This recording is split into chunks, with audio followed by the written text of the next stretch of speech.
one step. Okay, so now we're going to try a little exciting thing. Senator Portman, come on Lizzie, in. how are you? I'm good. Good to see you. All right, we have Ben? now How are you? Senator Cardin, Senator Portman. We'll work it out right here. I want to talk with you all about this idea of a trade-off, because we are hearing Senator Cardin say we know that they want one vote to get us through the end of 2012. What do you all want that could actually forge a compromise where you would see a spending trigger that would produce real cuts and that would bring Republicans on board?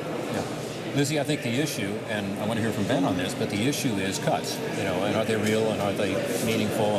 And right now we have a situation where both Speaker Boehner and Leader Reid have agreed to certain spending cuts in what's called the discretionary spending, which is the annual spending Congress handles, but nothing in terms of the entitlement spending, and therefore not enough spending cuts to take us over that longer period of time, following the formula that the debt limit should only be extended for as long as there is serious and real cuts. Well, so that's why the two-step process is viewed as necessary, because there needs to be a separate process with a joint committee of Congress to look at these longer-term structural problems, including in these important entitlement programs that everybody understands, including the president, need to be addressed to deal with the long-term deficit and debt problem. So that's the reason for the two-step. It's not because people like two steps better than one step. It's that there need to be real and substantial cuts. And in this first stage, we frankly do not have a consensus on what they can be. So what if we did this? What if the Entitlement Examination Committee, that's essentially part of the Boehner bill, has the ability to make cuts to the entitlement programs? Right. And they have the statutory authority to do that, not just the Blue Ribbon Commission authority. We've seen 1 million of those. Right. Would you all agree to a $2.5 trillion increase in the debt ceiling if you saw that language where they had the ability to make entitlement cuts?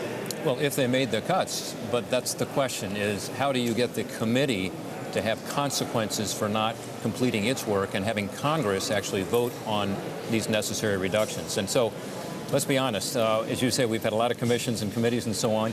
You need it to have real teeth. In my view, it has to have the consequence of having the sword hanging over its head of, if they do not complete its work, that something happens. And in this case, it would be the debt limit would not be extended. If they completed their work, it would be an automatic renewal of the debt limit, well, just as we have had over years with budget resolutions. But this would be taking that necessary step to deal with our long-term deficit and debt problem.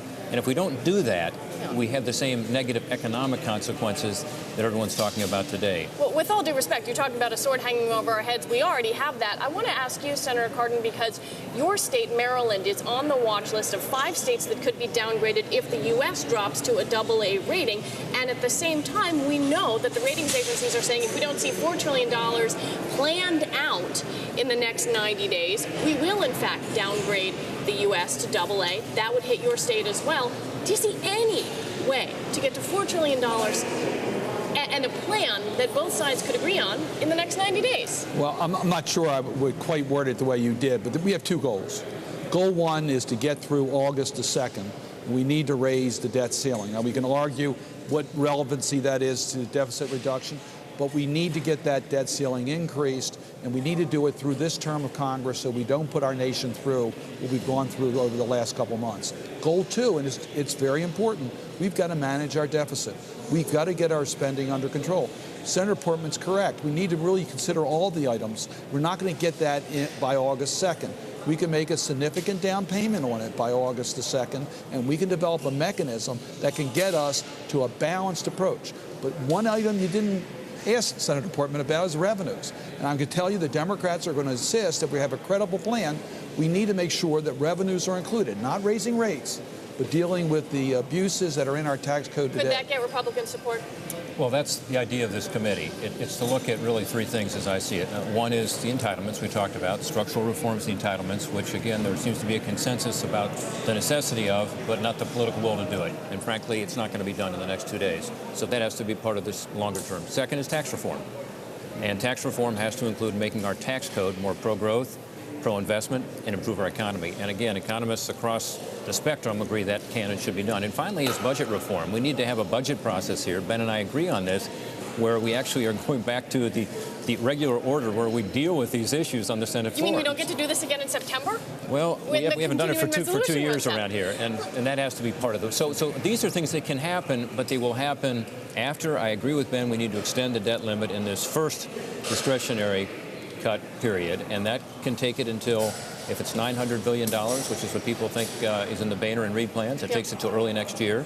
But then there needs to be this second process, not because we need to have two stages, but because we need to have these substantial reductions. All right, Senators, thank you so much. We're out of time. We could do this all day long, but sadly we don't have time for that.